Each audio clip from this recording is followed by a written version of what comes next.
हमले के जवाब में अब तक सरकार ने किया क्या है? मेरे ऊपर एफआईआर से मैं इस देश तो जब भारत में अंग्रेजों के राज हुआ करता था तो उस समय जो हमारे देश के स्वतंत्रता सेनानी थे अंग्रेजों के खिलाफ लड़ते थे, तो अंग्रेज उन स्वतंत्रता सेनानी को आतंकवादी देशद्रोही के नाम से जानती थी, इनको पुकारती थी, इनमें कई इनाम रखती थी। मगर आज के समय में यही हो रहा है दोस्तों कि जो नेहा राठौर हैं, जो अपने बेबाक बात से जानी जाती हैं, इनके सवाल करने से जो सत्ता पार्टी है, बीजेपी पार्टी है, इन पे एफआईआर दर्ज करवा देती है। जो नेता है, विधायक, ये एफआईआर दर्ज कर देते हैं। ये पूरा मामला क्या है, ये पूरा मामला आज के इस वीडियो में जानने वाले हैं। तो जो एफआईआर दर्ज किया गया है नेहा राठौर के ऊपर, ये है लखनऊ में एफआईआर दर्ज किया गया। जो एक कवि हैं अभय सिंह निर्भय, इन्होंने एफआईआर दर्ज किया है, कई सेक्शन लगाया है, जो देख सकते हैं कई सेक्शन यहाँ पे लगा रखा है। इसके बाद जो विधायक है नंद किशोर गुर्जर, इन्होंने भी इन पे कार्रवाई करने का देशद्रोही बोल रहे हैं और ये भी कह रहे हैं कि ये आईएसआई का एजेंट है और ये विदेशी फंड से काम करती है।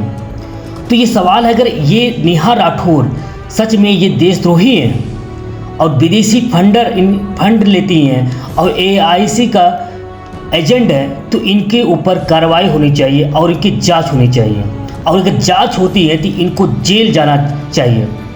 अगर नहीं तो अगर कार्रवाई नहीं होती है, अगर इस कार्रवाई में जो सही है क्या गलत है, अगर इसमें नेहा राठौर दोषी पाई जाती है, इनको तो जेल भेज दिया जाए। अगर इसमें कुछ साबित नहीं होता है तो जिसने एफआईआर दर्ज किया है नंद किशोर गुर्जर या फिर अभय सिंह निर्भय, इन पे भी कार्रवाई सरकार को करनी चाहिए। क्या ये सरकार कर सकती है? नेहा राठौर के ऊपर कई एफआईआर दर्ज किए, कई सेक्शन में किया गया और ये एफआईआर दर्ज की ये काफ़ी है। इसके बाद नेहा राठौर के एक वीडियो और भी जारी होता है, ये वीडियो पहले देखते हैं। दोस्तों, जो नेहा राठौर ये विभाग बोलती हैं और इनकी जो कविता पढ़ने का अंदाज है, काफ़ी अच्छे को लोगों को करवाकर असली मुद्दों से ध्यान भटकाना चाहती है। क्या ये बात समझना इतना मुश्किल है? अरे दम है तो जाइए आतंकवादियों के सिर लेकर आइए। अपनी नाकामी का ठिकाना मेरे कपार पर मरने की कोई जरूरत नहीं। जैसे लोकतंत्र में एक वोट जरूरी होता है, वैसे ही एक सवाल भी जरूरी होता है। और सरकार को सारी दिक्कत मेरे सवालों से है, इसीलिए वो मुझसे सवाल पूछने से रोकना चाहते हैं। असली सवाल ये है कि पहलगाम हमले के जवाब में आपने अब तक किया क्या है? कितने आतंकवादियों के सिर लेकर आए आप? देश ने आपको पाकिस्तान जाकर बिरयानी खाने के लिए चुना था क्या? है कोई जवाब? दरअसल नहीं है। बस हर सवाल के जवाब में नोटिस भेज दो, एफआईआर करवा दो, गालियां दिलवा दो, नौकरी छीन लो, अपमानित कर दो, डरा दो। इसे आप राजनीति कहते हैं? अगर ये राजनीति है तो फिर तानाशाही क्या है? मैं इस देश की जनता से पूछना चाहती हूँ, क्या यही पाने के लिए आपने वोट दिया था कि सवाल पूछने पर आपको देशद्रोही और गद्दार कह दिया जाए? भाजपा देश नहीं है, प्रधानमंत्री भगवान नहीं है। लोकतंत्र में आलोचना तो होगी, सवाल भी पूछे जाएंगे।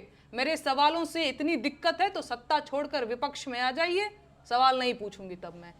लोगों को अच्छा लगता है, पसंद आता है, मगर यही जो अंदाज है आज इनके पीछे पड़ा हुआ है।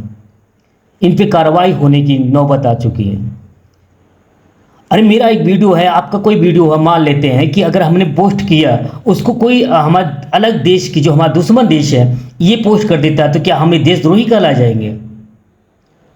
यूट्यूब पे या फेसबुक पे कहीं भी इंटरनेट पे डाल देते, ये पूरा पड़ा रहता है, घूमता रहता है, कोई भी इस्तेमाल कर सकता है। मगर इन्होंने किया, इसके बाद ही आईटी सेल और जो है कि इनके पीछे पड़ गया, एफआईआर दर्ज पे एफआईआर दर्ज किया जा रहा है। क्या हमारे देश में सवाल करना गुनाह है, देशद्रोही है? बिल्कुल नहीं है। सवाल कोई भी पूछ सकता है, हम भी पूछ सकते हैं, आप भी पूछ सकते हैं। एक साइकिल बनाने, पंचर वाला बनाने पूछ सकता है, एक भिखारी पूछ सकता है, सब पूछ सकते हैं। मगर हमारे देश की विडंबना यही है दोस्तों कि सवाल करने पे लोगों को देशद्रोही कहा जाता है। लास्ट मेरा यही एक सवाल है कि सरकार को उस पर जांच करनी चाहिए। अगर इसमें दोषी पाई जाती हैं नेहा राठौर तो इनको जेल जाना चाहिए। अगर नहीं दोषी पाई जाती हैं, जिन्होंने एफआईआर दर्ज किया, इनको जेल भेजें सरकार। इस पर आपका राय क्या है कमेंट करके जरूर बताइएगा। फिर मिलते हैं किसी नेक्स्ट वीडियो में, तब तक के लिए जय हिंद, वंदे मातरम।